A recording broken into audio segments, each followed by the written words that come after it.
नमस्कार. श्री स्वामी समर्थ. जय जय स्वामी समर्थ. महाशिवरात्रीच्या तुम्हाला हार्दिक शुभेच्छा. महाशिवरात्री ही केवळ एक सणाची रात्र नाही, ही ती दिव्य रात्र आहे ज्या क्षणी संपूर्ण विश्वात शिवतत्व प्रबळ होतं. या दिवशी मंदिरात घटानाद होतो, ओम नमः शिवायचा जप घुमतो आणि प्रत्येक भक्त मनापासून काही ना काही मागत असतो. पण तुम्ही कधी विचार केला आहे का, शिव मंदिरात नंदीची मूर्ती नेहमी शिवलिंगासमोरच का असते? नंदी हा फक्त वाहन नाही, तो भक्त आणि भगवान यांच्यामधला दुवा आहे. तो शांत आहे, स्थिर आहे, पण जागृत आहे. असं मानलं जातं की जो भक्त नंदीच्या कानात आपली इच्छा सांगतो, ती विनंती थेट महादेवापर्यंत पोचते. पण लक्षात ठेवा, नुसते शब्द नाही, भावना पोचतात.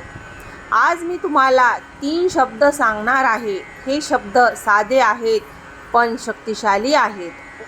हे शब्द मनापासून बोलले तर तुमच्या आयुष्यात बदल सुरू होऊ शकतो. महाशिवरात्रीच्या दिवशी मंदिरात जा, नंदी समोर उभे राहा, घाई करू नका, मोबाईल बाजूला ठेवा, मन शांत करा. आधी 3 वेळा खोल श्वास घ्या आणि हळू आवाजात म्हणा, ओम नमः शिवाय, ओम नमः शिवाय, ओम नमः शिवाय. आता पहिला शब्द 1, क्षमस्व. हो, सगळ्यात आधी माफी मागा. आपण परिपूर्ण नाही आहोत. कधी रागात बोलतो, कधी कोणाचं मन दुखावतो, कधी स्वतःलाही दोष देतो. नंदीच्या कानात शांतपणे म्हणा, महादेव, जाणून अजाणून झालेल्या चुका माझ्या तुम्ही माफ करा. जेव्हा आपण अहंकार सोडतो तेव्हा कृपेची दरवाजे आपोआप उघडतात. आता दुसरा शब्द 2, कृतज्ञ. कृतज्ञ. फक्त मागात राहिलो तर प्रार्थना अपूर्ण राहते. आणखी धन्यवाद द्या. शरीर निरोगी आहे, कुटुंब आहे, अन्न आहे, श्वास आहे. नंदीच्या कानात सांगा, महादेव, जे दिलं त्यासाठी मी तुमचा कृतज्ञ आहे. कृतज्ञता म्हणजे भक्तीचा पाया. आणि आता तिसरा आणि सर्वात महत्त्वाचा शब्द जो नंदीच्या कानात सांगायचा आहे, तो म्हणजे तिसरा शब्द आहे विश्वास. विश्वास हा खूप मोठा महादेवाकडे जाण्याचा पाया आहे. जर तुमचा विश्वासच नसेल तर तुमचं कितीही भक्ती केली तरी काहीच उपयोग होणार नाही. विश्वास. इच्छा पूर्ण होईल का? कधी होईल? कधी होईल? कशी होईल? हे सगळं प्रश्न सोडा. फक्त मनात देवावर विश्वास ठेवा. नंदीच्या कानात हळूच म्हणा, महादेव, मला तुमच्यावर पूर्ण विश्वास आहे.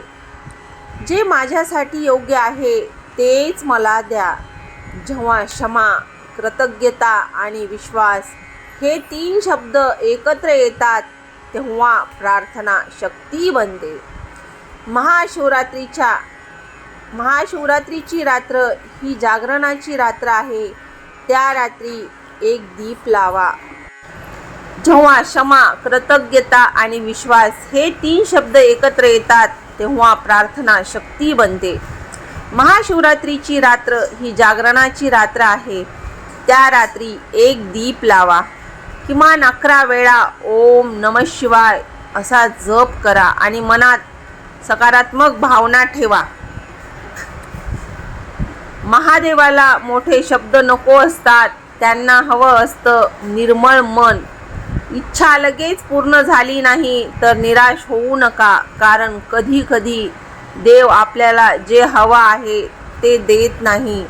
जर ते योग्य आहे असं त्यांना वाटलं तर ते देतात. जर तुम्हालाही महादेवावर विश्वास असेल तर कमेंटमध्ये हर हर महादेव लिहा. ही महाशिवरात्री तुमच्यासाठी मंगलमय ठरो. तुमच्या जीवनात शांती, समाधान आणि कृपा नांदो. हर हर महादेव. ओम नमः शिवाय. ओम नमः शिवाय. सौराष्ट्र सोमनाथम च श्रीशैल्य मल्लिकार्जुनम उज्जैनी महाकालम ओंकारममलेश्वरम परल्याम वैजनाथम च डाकिन्याम भीमशंकरम सेतु बंदे तु रामेशम नागेश दारुकावने वाराणस्यात विश्वेशम त्र्यंबकम गौतमी तटे हिमालये तु केदारम कृष्णेश शिवाले एतानि ज्योतिर्लिंगानि सायं प्रातपट्नेर सप्तजन्म पाप स्मरणेन विनश्यति. नमः शिवाय. नमः शिवाय. हर हर महादेव. शंभो वैद्यनाथ भगवान की जय. धन्यवाद.